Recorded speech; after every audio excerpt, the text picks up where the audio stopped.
한 주간도 삶의 현장에서 하나님이 주시는 마음으로 승리하셨나요? 하나님이 주시는 마음, 디모데후서 1장 7절 말씀 한번 상기해 보겠습니다. 하나님이 우리에게 주시는 것은 두려워하는 마음이 아니요 오직 무엇 세 가지다. 능력과 사랑과 절제하는 마음이니. 아멘. 이 마음으로 늘 승리하시기를 바랍니다. 오늘은 집사 빌립을 통해 교훈 얻기를 소망합니다. 성경에는 빌립이라는 이름을 가진 사람이 총 4사람 등장합니다. 오늘 본문에 빌립 집사와 사도 빌립이 있고 또 헤롯의 동생이자 헤로디아의 전남편인 빌립, 그리고 헤로디아의 딸 살로메와 혼인한 빌립, 이렇게 4사람이 있습니다. 빌립은 헬라어로 필리포스인데 알렉산더 대왕의 아버지의 이름이 필립이죠. 필리포스입니다. 타고 다니는 말을 사랑하는 자라는 뜻이 바로 빌립입니다. 말을 사랑하는 자라는 거죠.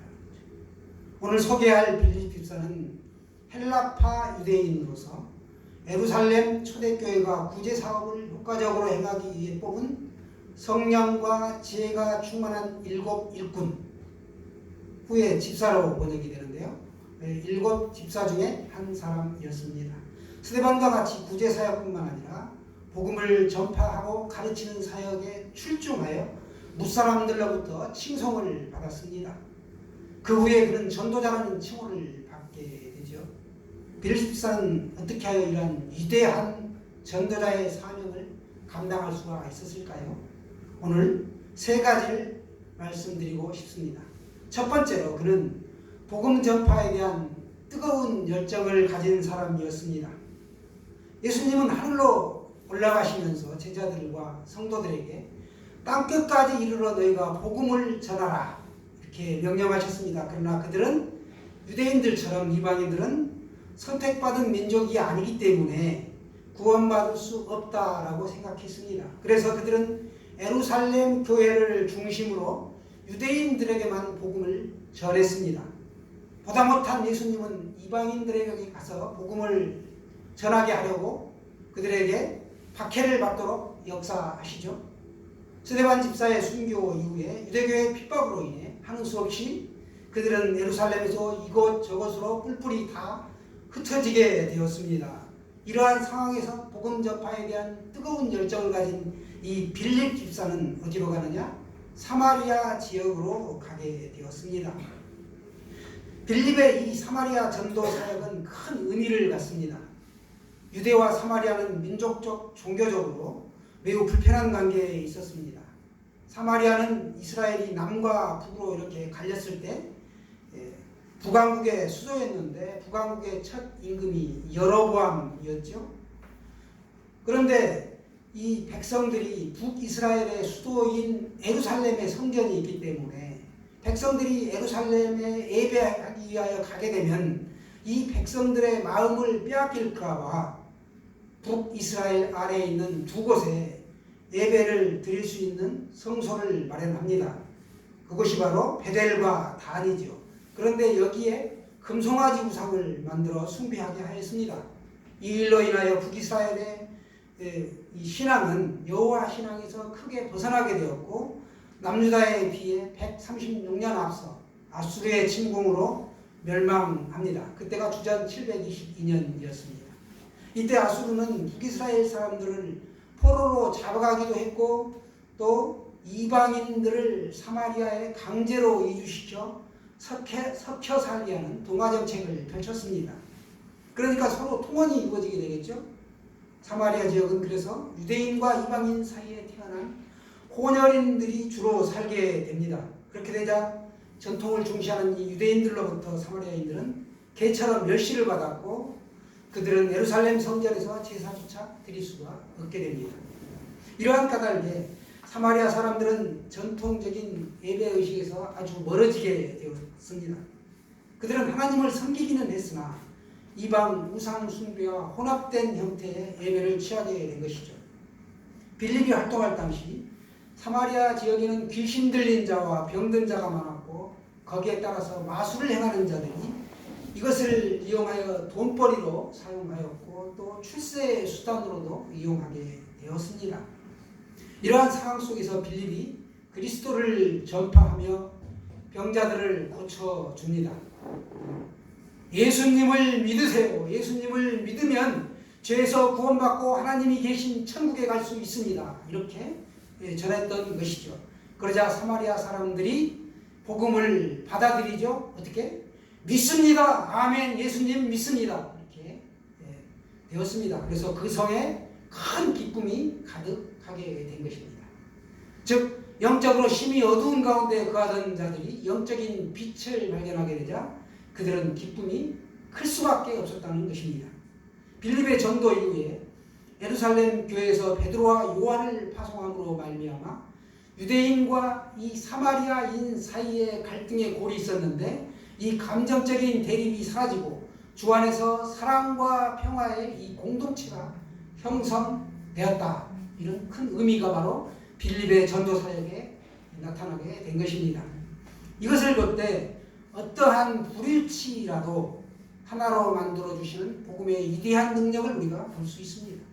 사마리아 전도가 성공적으로 이루어진 이후에 빌립은 에티오피아의 여왕 간다게의 모든 국고를 맡은 관리인 네시를 만나게 되고 복음을 전하게 되죠.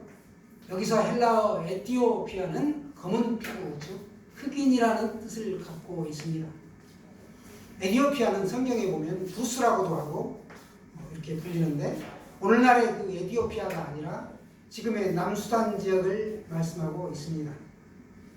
모든 국고를 맡았다. 이건 국내 대신을 말하는데 재무부 장관격으로 우리의 경제기획원 장관으로 볼 수 있습니다. 빌립은 성령의 인도하심을 받아 지혜롭게 그에게 접근하여 말씀을 깨우치게 하고 또 세례를 주어 에티오피아에 복음이 들어갈 수 있게 하였습니다. 네시는 유대인이 아니었죠. 이방인이었습니다. 그래서 구약의 율법에 의하면 이 거세에 당한 사람이 네시 아닙니까?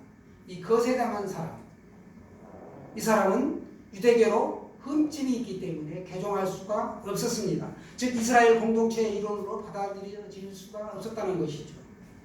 그럼에도 그 네시는 이스라엘의 하나님께 예배하기 위해 예루살렘에 있는 성전에 왔고 이제 예배를 마치고 돌아가는 길에도 성경 읽기에 몰두하고 있었습니다. 에티오피아에서 예루살렘까지의 거리는 마차로 달린다 할지라도 대략 1500km의 거리이고 한 달 넘게 걸리는 엄청난 거리입니다. 그 먼 거리를 개의치 않고 예루살렘을 찾아 예배를 드리고 또 귀한 시의 수레 위에서 이사야서를 탐독한 사실은 그의 신앙의 면모를 보여주고 있습니다. 더욱이 그는 겸손하여 빌립에게 청하여 가르침을 받았고 복음을 들었을 때에도 일말의 주저함 없이 세례를 받았습니다. 에티오피아 네시는 그리스도교 공동체의 최초로 받아들여진 이방인이었습니다. 복음 전파에 대한 열정을 가진 충성된 사명자에게 하나님께서는 이처럼 놀라운 일을 맡기셨습니다. 두 번째로 그는 주님의 말씀에 철저히 순종하는 사람이었습니다. 빌립 집사가 사마리아에서 복음을 전할 때 그는 성령이 충만하여 군중은 그의 말에 귀를 기울이고 그의 이적을 보고 놀라 그를 따랐습니다. 빌립은 신유의 은사를 베풀어 안진뱅이와 중풍병자를 고치고 귀신을 쫓아내고 전도에 열중했습니다. 그때 사마리아 성에는 수많은 사람들 중에 그 중에 존경받는 사람이 있었는데 유명한 마술사 시몬이 있었습니다. 그도 빌립의 말과 이적에 놀라 세례를 받게 됩니다. 사마리아에 복음이 전했다는 소식을 예루살렘에 있는 사도들이 듣게 되었고 이제 빌립의 전도만으로는 아직 충분하지 않았기 때문에 베드로와 요한을 파송합니다. 이곳에 도착한 베드로와 요한이 주님을 증거하며 성령 받기를 간절히 기도하니 성령의 역사가 비릴듯 일어났습니다. 그러자 빌립을 초인처럼 떠받들던 이 사마리아인들이 베드로와 요한에게로 시선이 쏠리기 시작합니다. 어제까지만 해도 자신에게 최대의 찬사를 보내며 따르던 사람들이 하루아침에 싹 바뀌어 다른 사람을 쫓아다니며 자신에게 관심조차 보이지 않을 때 어찌 사람인 이상 시기 질투하는 마음이 일어나지 않겠습니까? 자신이 개척하고 공을 들여 일으켜 놓은 성공적인 사업이나 업적을 남에게 순순히 넘긴다는 것은 결코 쉬운 일이 아닙니다. 그런데 주의 사자가 빌립에게 일어나서 빌립에게 말합니다. 일어나서 예루살렘에서 가사에 이르는 광야의 길을 가라 지시합니다. 다시 말해 지금 내가 하고 있는 일에서 깨끗이 손을 털고 그만두라 이런 뜻입니다. 여러분 직접 일을 하는 것은 사람이나 실질적 복음 확장의 주역은 성령님이십니다. 빌립에게 명하시고 내시로 하여금 믿게 하시고 빌립을 또 다른 것으로 이끌어 가시는 것은 바로 성령님이셨습니다. 그래서 사도행전을 우리가 성령행전이다 라고 합니다. 누군가를 사랑하면 그 사람에 대하여 우리가 알기를 원하죠? 고향은 어디이고 나이는 취미는 무엇인가? 여러분 다 사랑해 보셨죠? 우리가 예수님을 사랑하는 믿음의 지체들입니다. 사랑하면 예수님에 대해서 더 날마다 알기를 우리가 원할 것입니다. 우리가 이 예배 드리는 게 별거 아닌 것 같지만 말씀 듣는 이 설교가 성령님에 사로잡히면 시체말로 개떡같이 얘기해도 콩떡같이 찰떡같이 이렇게 들린다는 거예요. 성령의 은사죠. 부족한 주의 종이 말씀을 증거하지만 성령에 사로잡힌 사람은 아멘 할렐루야로 받아들인다는 것입니다. 주일 예배 드리는 게 별거 아닌 것 같지만 쌓이고 쌓이면 엄청난 효과를 능력을 발휘합니다. 우리가 설립한 지가 4월 23일이면 만 5년이 되게 여기 지금 신앙생활을 하시는 연륜들이 다 5년 이상 되었다는 말씀이죠. 그렇다면 초신자가 없습니다. 성령의 능력을 다 체험하신 줄로 믿습니다. 빌립은 사마리아를 떠나 혼자 쓸쓸한 광야의 길을 갑니다. 그의 이 같은 철저한 순종으로 말미암아 내시에게 복음이 증거되었고 이후 한 나라를 복음화하는 토대가 마련되었습니다. 빌립 집사는 주님의 말씀에 철저히 순종하는 사람이었습니다. 세 번째로 그는 주님의 말씀을 무기로 삼았던 사람입니다. 빌립이 사용한 무기는 바로 이 성경입니다. 하나님의 말씀은 성령의 검이며 이 검을 잘 쓰는 자라야 참된 구령자가 될 수 있습니다. 자기 생각과 말을 앞세워서는 상대방의 영혼을 사로잡을 수가 없습니다. 성령의 인도하심을 받은 빌립은 지체하거나 두려워하지 않고 접근하여 고위관리인 내시에게 그가 소리내어 읽고 있는 선지자 이사야의 글을 깨닫고 있는지 묻게 됩니다. 너가 지금 읽고 있는 것을 알고 있느냐, 깨닫고 있느냐라는 것이죠. 우리가 소리내어 읽는다는 것은 잊어버리지 않기 위한 것입니다. 눈으로 먼저 보고 입으로 소리내어 읽으면 자신의 양쪽 귀로 듣게 됩니다. 그러면 이 둘의 각인이 되는 것이죠. 여러분도 성경을 소리내어 읽으시기 바랍니다. 하나님의 은혜가 임하실 것입니다. 그 질문에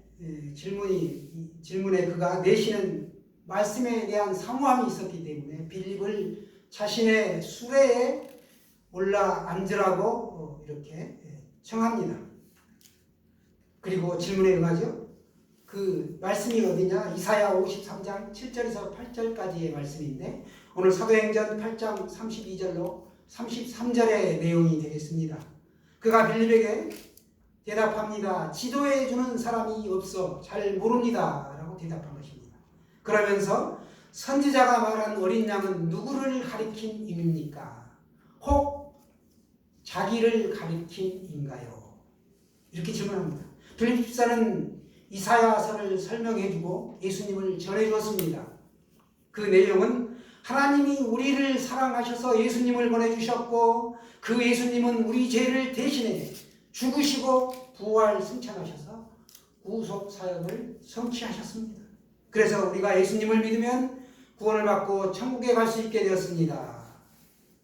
빌립 집사의 이 말을 들은 공안은 그래요, 그럼 나도 예수님을 믿겠습니다 이렇게 하고 받아들이죠. 복음의 말씀을 들은 고관은 그 자리에서 예수님을 구주로 고백하고 세례를 받습니다. 그리고 기쁘게 귀국길에 올랐습니다. 이처럼 주님의 말씀은 훌륭한 무기가 됩니다. 빌립은 주님의 말씀을 무기로 삼은 사람이었습니다.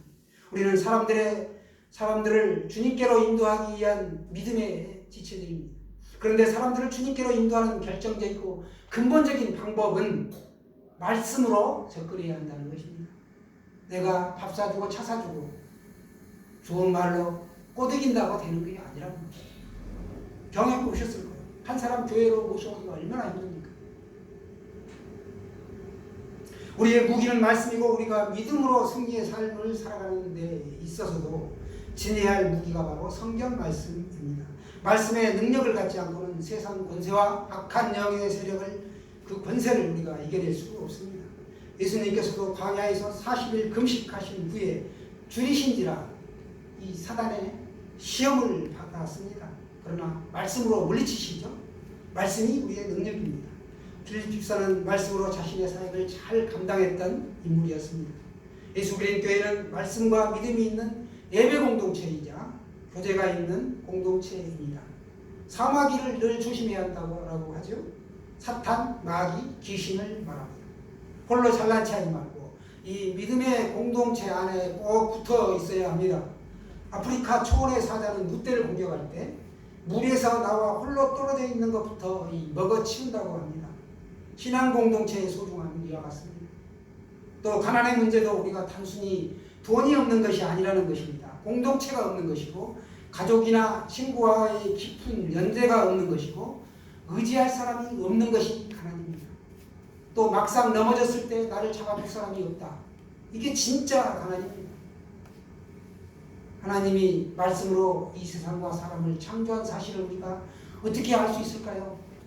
증거는 많죠. 허공에 떠있는 둥근 지구가 있습니다. 또 정교하게 빚어진 우리의 육체가 있습니다. 또한 인간에게는 동물에 없는 양심이 있죠. 지금까지 나타난 인류의 역사에는 일정한 흥망성쇠의 패턴이 있습니다. 이 모든 질서가 이 세상이 우연이 아니라 지성을 지닌 인격적인 존재에 의해 지어진 증거들이라는 것입니다. 그래서 히브리서 3장 7절은 말씀합니다. 집마다 지은이가 있으니 만물을 지으신 이는 하나님이시라. 아멘. 믿으신가? 빌립에게는 4딸이 있었습니다. 모두 예언자였죠. 이렇게 빌립은 아내와 자녀를 두고 아름다운 가정을 이룬 유복한 사람이었습니다. 오늘 살펴본 빌립 집사는 유대와 사마리아의 복음 통일을 열었고 이것이 복음의 세계화의 시작이 되었다는 것입니다. 오늘날 남과 북이 우리가 이렇게 헤어져 있지만 남과 북이 하나 되고 세계가 복음으로 촘촘히 금을 엮듯이 연결되기를 우리가 소원하며 다 주님께 쓰임 받으시기를 축원합니다. 준비하신 예물 하나님 앞에 올려드리겠습니다.